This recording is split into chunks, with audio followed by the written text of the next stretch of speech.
एक राजा जिसने कभी हार नहीं मानी, एक योद्धा जो अपनी मातृभूमि के लिए हर हाल में लड़ता रहा। उसकी कहानी सिर्फ एक युद्ध की नहीं, बल्कि एक अडिग विश्वास और अदम्य साहस की है। क्या आपको भी यकीन नहीं हो रहा? साल था 1540, तारीख 9 मई। राजस्थान की धरती गर्मियों की तपिश में झुलस रही थी। कुंभलगढ़ का किला अपने पूरे शौर्य के साथ खड़ा था और उसी दिन उसी किले में जन्म हुआ एक ऐसे वीर का जिसने आने वाले वक्त में इतिहास की धारा मोड़ दी। नाम रखा गया प्रताप, महाराणा प्रताप। उनके पिता थे महाराणा उदय सिंह द्वितीय, मेवाड़ के शासक, और माँ थी महारानी जयवंताबाई। प्रताप का जन्म ऐसे दौर में हुआ था जब मेवाड़ हर तरफ से संघर्षों में घिरा हुआ था।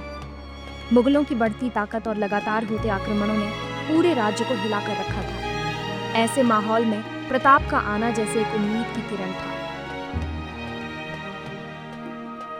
कुंभलगढ़ का किला, जहां उन्होंने अपने प्रारंभिक साल बिताए, कोई साधारण किला नहीं था। इसकी दीवारें लगभग 36 किलोमीटर लंबी हैं और इसे भारत के सबसे विशाल किलों में गिना जाता है।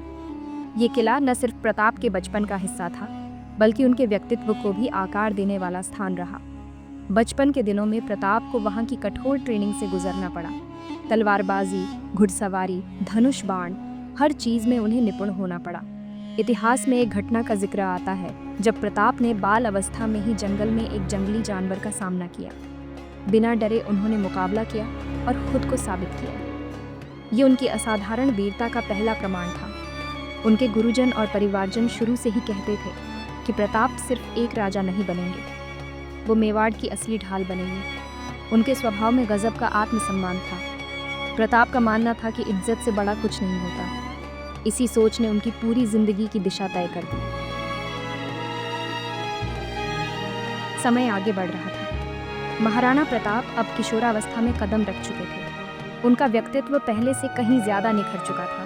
मजबूत कदकाठी, रुई दृष्टि और भीतर एक ऐसी आग जो हर चुनौती का सामना करने के लिए तैयार थी। मेवाड़ का भविष्य धीरे धीरे प्रताप की छवि में साफ दिखने लगा था। महाराणा उदय सिंह को भी इस बात का एहसास था कि उनका बड़ा बेटा बाकी सबसे अलग है, लेकिन राजमहल के भीतर राजनीति की चालें तेज हो रही थीं। प्रताप के छोटे भाई जगमाल की मां चाहती थी कि उनका बेटा राजा बने। महल में गुटबाजी शुरू हो गई थी। इसी बीच 1567 में इतिहास का एक बड़ा मोड़ आया। अकबर ने चित्तौड़गढ़ पर हमला किया। यह हमला सिर्फ एक किले पर नहीं था, ये मेवाड़ के सम्मान पर सीधा वार था। महाराणा उदय सिंह ने इस संकट से अपने परिवार को बचाने के लिए कुंभलगढ़ की तरफ प्रस्थान किया। उस वक्त प्रताप ने पहली बार नजदीक से मुगलों की ताकत और उनकी नीति को देखा, लेकिन उनकी आंखों में डर नहीं था।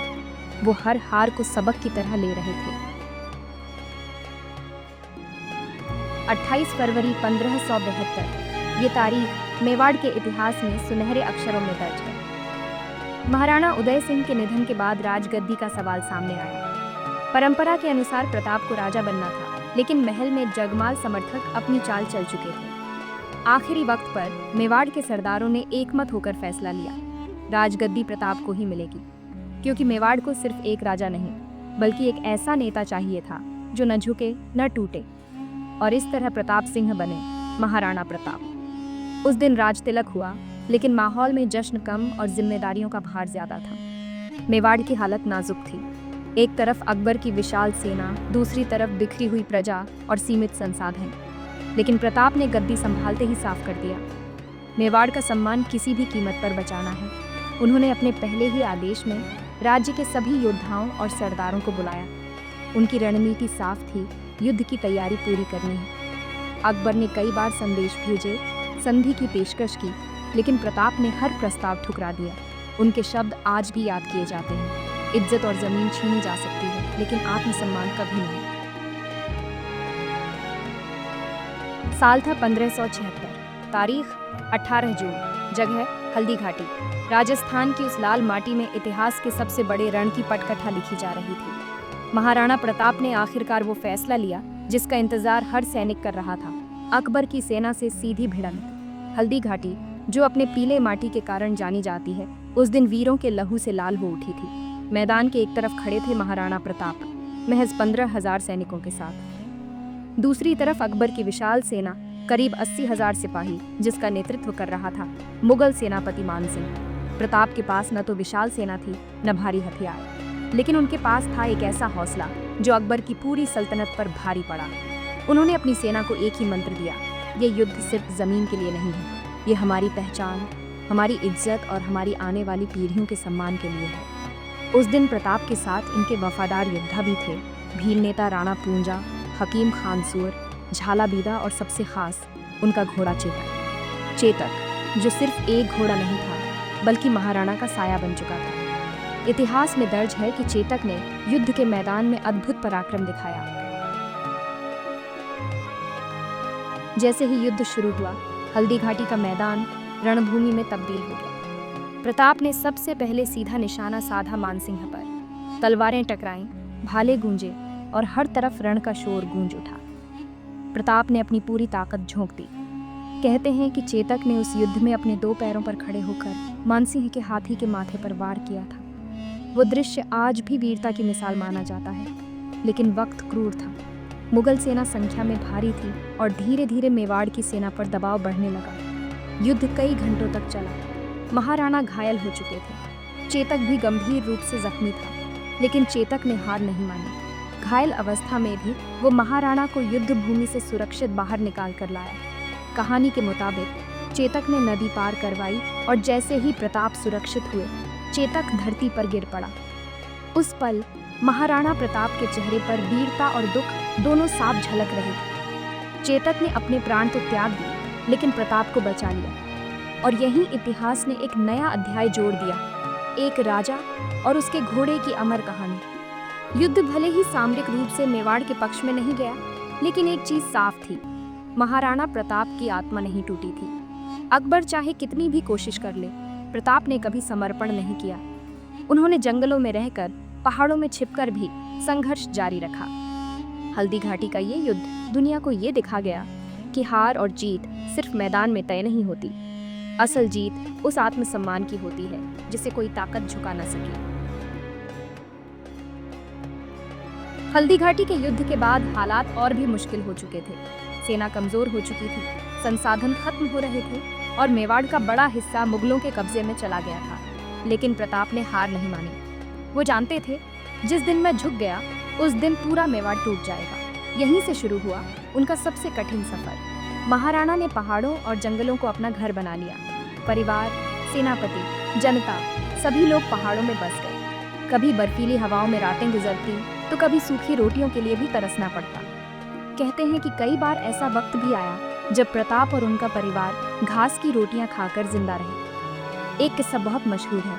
महाराणा प्रताप के बच्चों ने भूख से रोते हुए माँ से पूछा, माँ, खाना कब मिलेगा? उस वक्त रानी ने घास के आटे से बनी रोटियां दी। प्रताप ने जब ये देखा तो उनकी आंखों में आंसू आ गए, लेकिन अगले ही पल वो पत्थर जैसे मजबूत हो गए। उन्होंने कसम खाई, जब तक मेवाड़ को फिर से आज़ाद नहीं करवा लूंगा तब तक चैन से नहीं बैठूंगा। इन कठिन परिस्थितियों में भी महाराणा ने अपनी सेना को संगठित किया। उन्होंने जंगलों में गुप्त ठिकाने बनाए, स्थानीय लोगों के साथ मिलकर युद्ध कौशल को और तेज किया। भील समुदाय उनका सबसे बड़ा सहारा बना। भील योद्धाओं ने न सिर्फ उनका साथ दिया, बल्कि मेवाड़ के हर रास्ते और हर जंगल का नक्शा महाराणा तक पहुंचाया। इस दौरान अकबर ने कई दफे प्रताप को संधि के प्रस्ताव भेजे। धन दौलत, बड़े बड़े ओहदे, सब कुछ ऑफर किया गया, लेकिन प्रताप का जवाब हर बार साफ रहा, मेवाड़ की माटी मेरे लिए अकबर की सल्तनत से बड़ी है।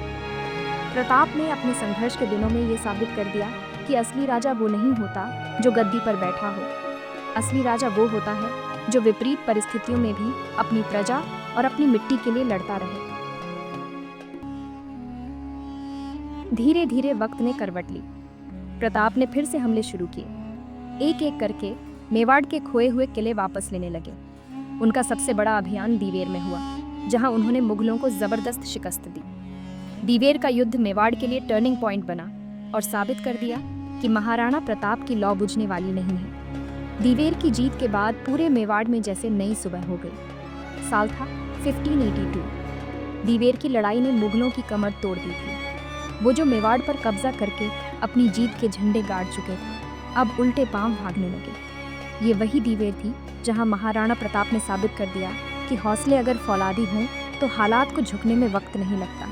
इस लड़ाई के बाद महाराणा प्रताप ने एक एक करके अपने किले और इलाके फिर से जीतने शुरू कर दिए। कुंभलगढ़, उदयपुर, गोगुंदा और चावंड जैसे अहम इलाके एक बार फिर मेवाड़ की गोद में लौट आए।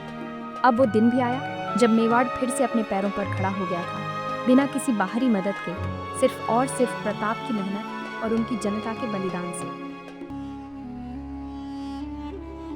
महाराणा ने अब अपनी राजधानी को चावंड में शिफ्ट कर दिया। ये जगह उनके लिए नई शुरुआत का प्रतीक थी। यहाँ उन्होंने किले बनवाए, तालाब खुदवाए और खेती किसानी को फिर से मजबूत किया। युद्ध के दौरान उजड़ी हुई जिंदगी को फिर से रफ्तार देने के लिए उन्होंने हर छोटे बड़े कदम उठाए।